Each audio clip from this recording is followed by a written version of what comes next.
If you've been told that PCOS means you can't get pregnant, I'm here to tell you that's not the whole story. I know because I've been there. I faced infertility, I was diagnosed with PCOS, and then I went on to have 4 beautiful children. It wasn't easy, but through persistence and a holistic approach, I was able to balance my hormones. And if you are feeling stuck, overwhelmed, or you're just ready to take control of your health, this video is for you.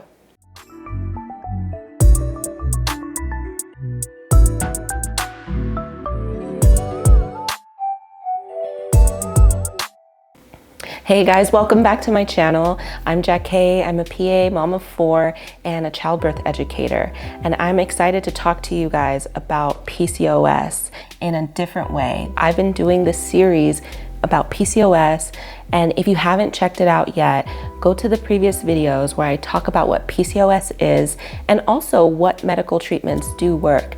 In today's video, I'm going to be really talking about how I was able to navigate through different types of treatments to be able to have my family. So it all started out when I was actually trying to get pregnant. I was 27 years old, newly married, and we had been trying for over a year. And I finally went to the doctor and they gave me the official diagnosis. They said, you have PCOS. I knew actually when I was doing the ultrasound because I saw all of the string of those, we call them like a string of pearls, and I saw that immediately and I knew. But when I talked to the doctor afterward, he let me know, like, you might not be able to have a family. This was devastating news. You know, I remember when I was younger, I would have really painful periods, really painful.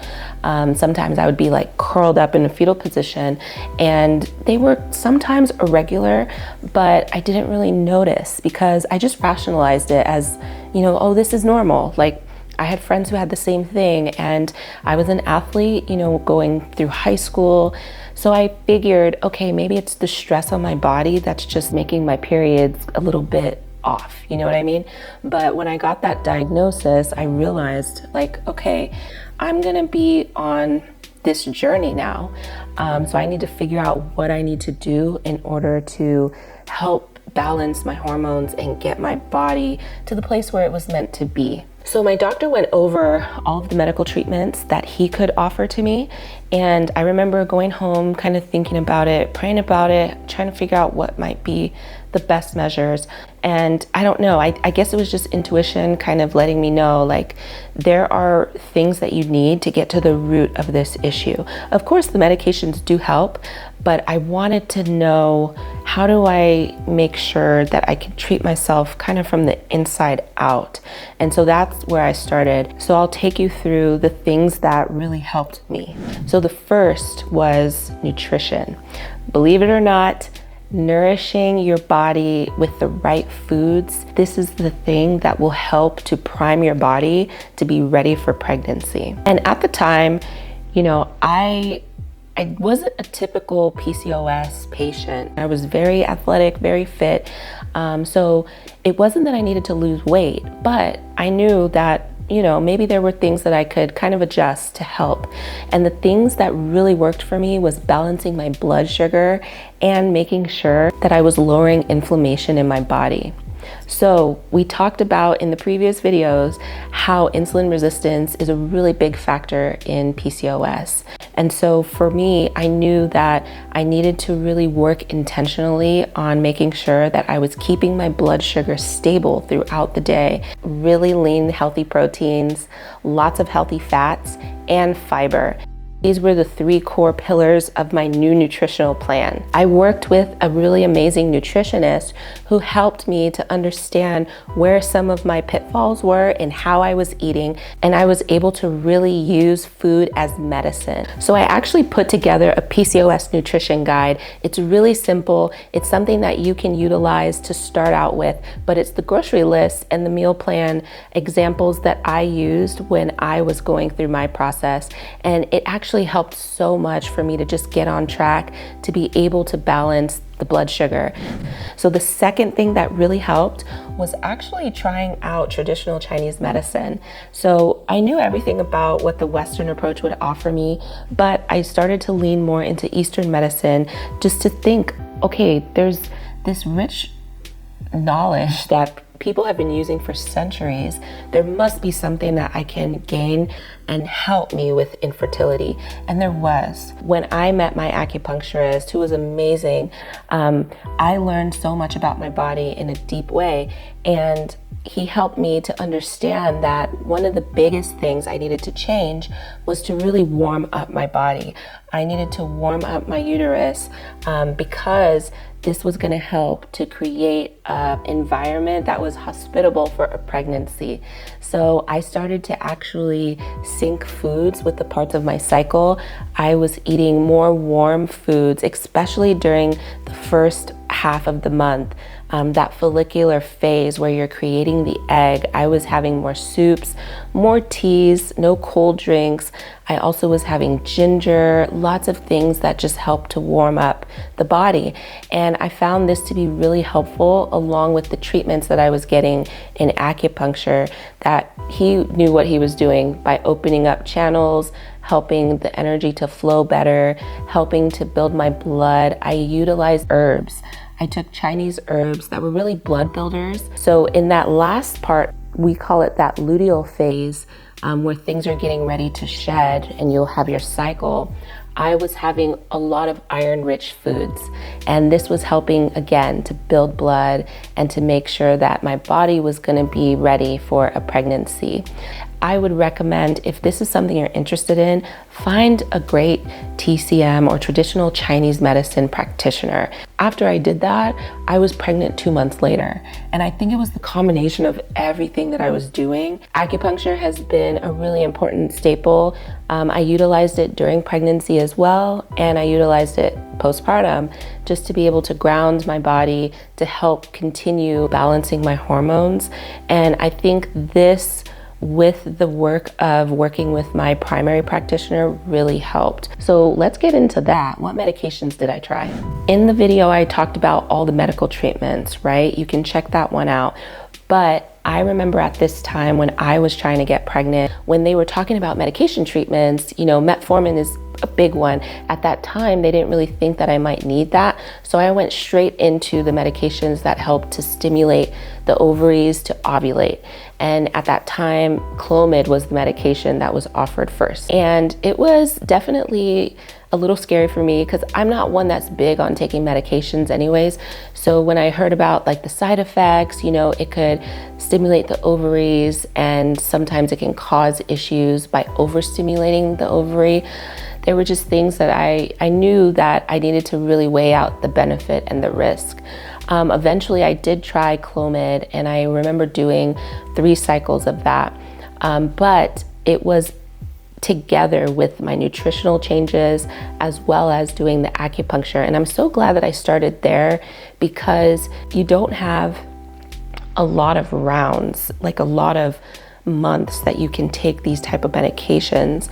The Clomid, I remember my doctor specifically telling me, once we get to the 4th or 5th month, we really need to consider stopping this and taking an extended break. And so I knew that with the medication, there was limitations there. So I'm really glad that I started with the other factors to be able to help my body be in a better state for the medications to work. The 3rd round is when I actually got pregnant. And I was told, because when you take these medications, you're usually monitored. You're not just taking it on your own. You're gonna get ultrasounds. They're gonna check and look at the follicles to see if they're growing to the right size, if your uterine lining is the right depth, because again, that fertilized egg has to implant somewhere. So if you have a really thin uterus, the lining, it might not implant. So I remember being told, it doesn't look like you're gonna be able to get pregnant this month because that cycle that I had, my uterus, the lining was too thin. I didn't have follicles that were big enough. So I remember it being a time where I was just like really bummed, you know, I'm like, I'm doing all these things and it's just not working, but God has different plans for us. That was the month that I got pregnant. I was like, wow, you know, I was so grateful, so ecstatic. Like, I just couldn't believe it. My husband and I were over the moon. Another factor that is just as important that I think we don't really talk a lot about is our mindset, right? When I was diagnosed, I definitely had a slump where I felt really sad. I felt, I wouldn't say hopeless, but I definitely had a negative outlook on what my process would be. Because by that point, I had experienced infertility for a while. So I would say the things that did help me a lot when I started to get my nutrition together, working with the acupuncturist, with these changes that I was making, I was stepping forward towards pregnancy. I never gave up hope on that. If you are able to just be your biggest cheerleader in the process, you know, because our mind can play tricks on us, it actually can affect our bodies.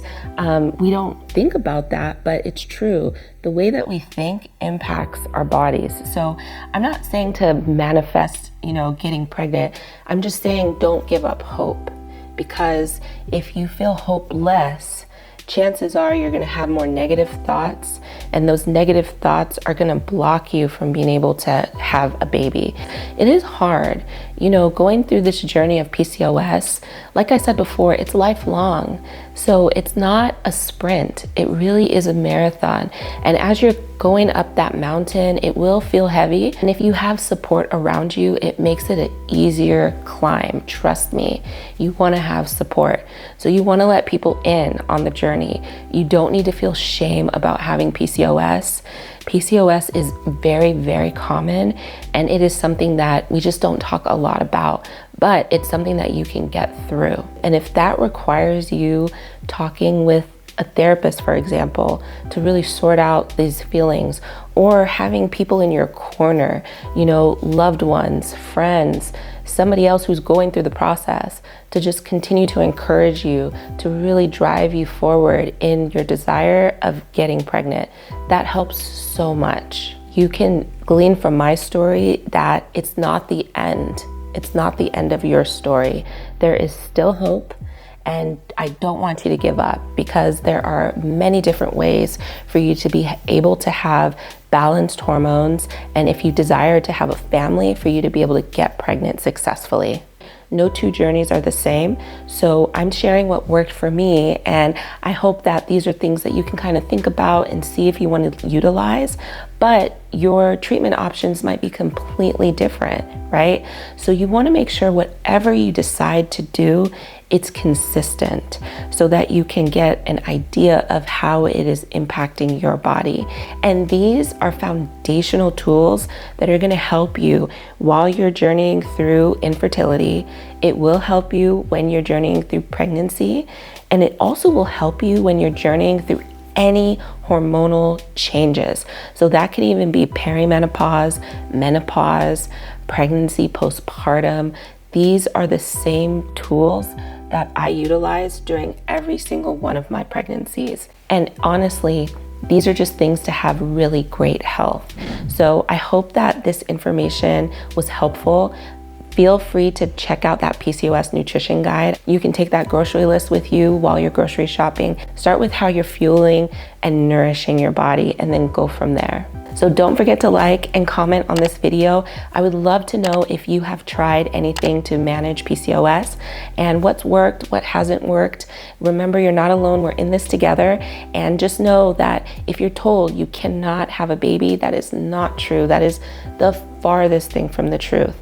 It actually can happen, and I hope the best for you in your journey. I'll see you in the next video.